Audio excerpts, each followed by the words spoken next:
நிறைமாத கர்ப்பிணியாக இருந்த தன் பக்தைக்கு தாயாக மாறி பிரசவம் பார்த்த மதுரை சொக்கநாதர் பற்றி தெரியுமா? மதுரை மாநகரத்தில் வைகை நதி பெருக்கெடுத்து ஓடிக்கொண்டிருந்தது. அந்த ஊரில் வாழ்ந்து வந்த குணபத்திரை என்ற பக்தை நிறைமாத கர்ப்பிணியாக தன் வீட்டு திண்ணையில் அமர்ந்திருந்தாள். அவளுக்கு துணையாக இருக்க வேண்டிய கணவன் வெளியூர் சென்றிருக்க, பிரசவ உதவிக்கு வரவேண்டிய அவளது தாயோ வைகையில் ஏற்பட்ட கடும் வெள்ளத்தால் ஆற்றின் மறுபுறம் தவித்து கொண்டிருந்தார். நள்ளிரவு நேரம் இடி முழங்க மழை பெய்து கொண்டிருந்தது. திடீரென குணபத்திரைக்கு பிரசவ வலி தாழ முடியாத அளவுக்கு எடுத்தது. அருகில் உதவிக்கு அழைக்க ஆளில்லை, கைபிடிக்க தாயும் இல்லை. உடலெங்கும் நடுக்கம், உயிரை பிளக்கும் வலி. அவள் கண்கள் சொக்கநாதர் வீற்றிருக்கும் திசை நோக்கி திரும்பின.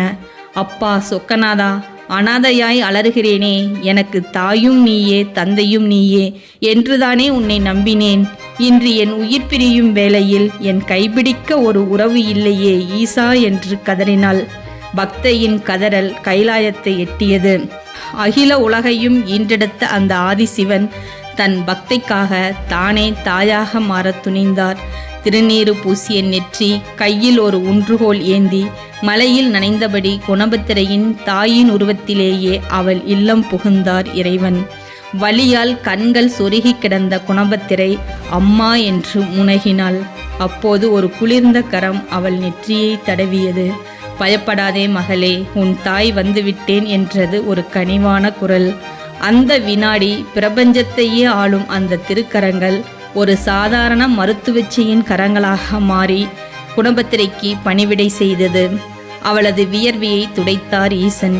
வலியை தாங்கும் தெம்பை கொடுத்தார்.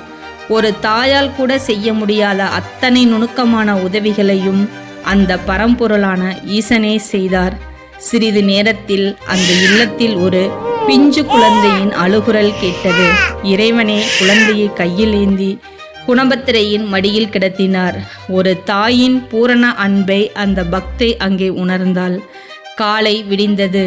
வெள்ளம் வடிந்தது. குணபத்திரையின் உண்மையான தாய் பதறி அடித்து கொண்டு வீட்டிற்குள் ஓடி வந்தார்.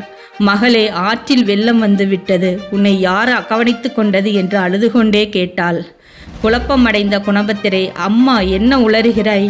நீதானே நேற்று இரவு எனக்கு பிரசவம் பார்த்தாய், சமைத்து போட்டு குழந்தையை தாளாட்டினாய், இப்போது ஏன் இப்படி பேசுகிறாய் என்றாள். அடுத்த நிமிடம் வீட்டின் உள்ளே வேலை செய்து கொண்டிருந்த அந்த முதியவள் மெல்ல மறைந்தாள். வானில் பேரொளி தோன்றியது. ரிஷப வாகனத்தில் சிவபெருமான் அன்னை மீனாட்சியுடன் காட்சி கொடுத்தார். உன் பக்திக்கு நான் கட்டுப்பட்டேன் மகளே, உன் தாயாக நானே வந்தேன் என்ற அசரீரி ஒலித்தது. பிரசவ வலியில் துடித்து கொண்டிருந்த தன் உடலை தொட்டு தூக்கி பிரசவம் பார்த்தது அந்த சடைமுடி ஈசன்தான் என்று தெரிந்ததும் குணபத்திரை அப்படியே நிலத்தில் விழுந்து வணங்கினாள். அவளது கண்களிலிருந்து கண்ணீர் அருவி என கொட்டியது. சொக்கநாதர் மீது நம்பிக்கை உள்ளவர்கள் வீடியோவை லைக் அண்டு சப்ஸ்கிரைப் செய்துவிட்டு ஓம் நம சிவாயா என்று கமெண்ட் செய்யுங்கள்.